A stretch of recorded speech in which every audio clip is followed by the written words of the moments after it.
جی بالکل، پوری دنیا میں کرپٹو کرنسی کا شور ہے۔ بالآخر پاکستان میں جو اسٹیک ہولڈرز ہیں ان کو بھی خیال آ ہی گیا کہ اس کی اہمیت کیا ہے۔ اس حوالے سے فائنانس منسٹر نے اہم اعلانات کیے ہیں اور کہا ہے کہ پاکستان میں کرپٹو کرنسی کو لانچ کرنے کے لیے اسٹیک ہولڈر سے مشاورت کا سلسلہ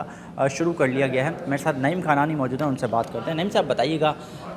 کیا معاملہ ہے؟ کہا جا رہا تھا کہ کرپٹو کرنسی میں خطرات بہت زیادہ ہیں، اب اسٹیک ہولڈرز بزنس کمیونٹی سے بات چیت ہوئی ہے، کیا کہیں گے اس پر آپ؟ جی، پاکستان نے جو ڈیجیٹل نیشن ایکٹ اب یہ 2025 ارلی میں اپروو کیا ہے، یہ اس کی بنیاد ڈالتا ہے کہ پاکستان کی پوری اکانومی جو ہے وہ ڈیجیٹلائز ہونے جا رہی ہے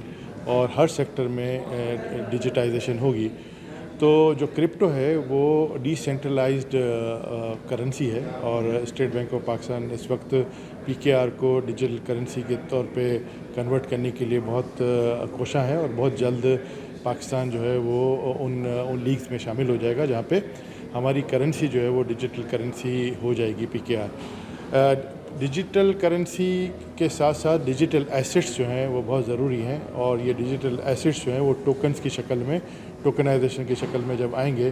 تو یہ کرپٹو میں ڈیل ہوں گے اور یہ ایسٹ بیکڈ ٹوکنز ہوں گے۔ دنیا بھر میں ریئل ایسیٹس جو ہیں، ریئل اسٹیٹ ایسیٹس جو ہیں یا ریئل ورلڈ ایسیٹس جو ہیں وہ ٹوکنائز ہونا شروع ہو گئے ہیں اور پاکستان بھی اس لیگ میں شامل ہو گیا ہے۔ ایس سی سی پی نے، securities exchange commission of Pakistan نے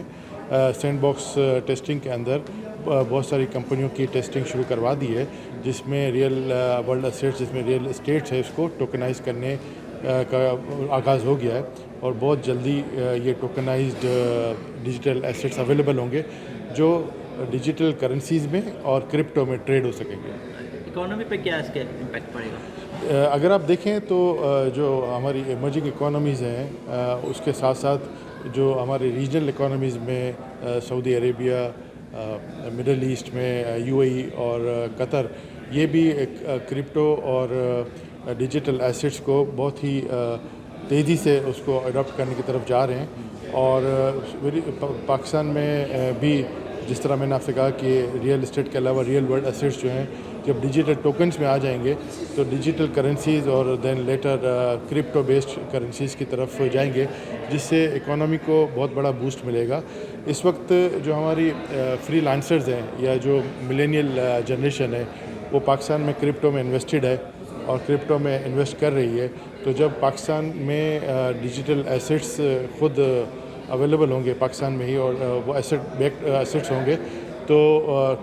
ناٹ اونلی کرپٹو بلکہ ڈیجیٹل کرنسیز کو بھی اور ڈیجیٹل ایسیٹ کی کنورژن کو بھی بڑا بوسٹ ملے گا۔ ریگولیٹری کے حوالے سے بات نہیں، کوئی ریگولیٹر نہیں ہے ان کا، تو یہ خطرات تو رہیں گے پھر؟ دیکھیں، یہ ریگولیٹر جو ہے وہ ڈی سینٹرلائز کرنسیز میں ریگولیٹر نہیں ہوتا تبھی وہ ڈی سینٹرلائزڈ ہیں،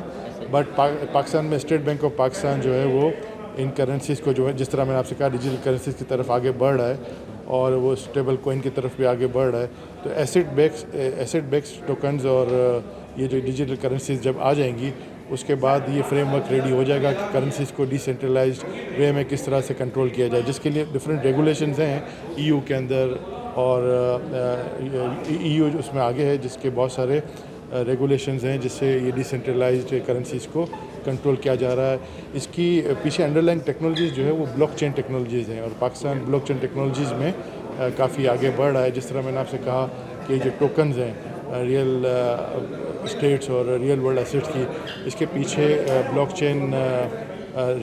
D L T distributed ledger technology کا بلاک چین انوالو ہے اور پاکستان اس ٹیکنالوجی میں بھی بہت تیزی سے آگے بڑھ رہا ہے، تو یہ ساری جو ایمرجنگ ٹیکنالوجیز ہیں وہ سپورٹ کریں گے اس ایکو سسٹم کو بلڈ کرنے میں، جس میں پاکستان کی ڈیجیٹل کرنسی، جس میں کرپٹو، جس میں D L T based tokens of real world assets انشاءاللہ آگے بڑھیں گے۔ ٹھیک، نعیم خانانی میرے ساتھ موجود تھے، کہتے ہیں کہ پاکستان ڈیجیٹل کرنسیز کی جانب آگے بڑھ رہا ہے۔ دیکھ رہے ہیں اسٹیک ہولڈرز کے ساتھ مشاورت شروع کر دی گئی ہے، دیکھنا یہ کہ اس کے ملکی اکانومی پر کس طرح مثبت اثرات مرتب ہوتے ہیں۔ جی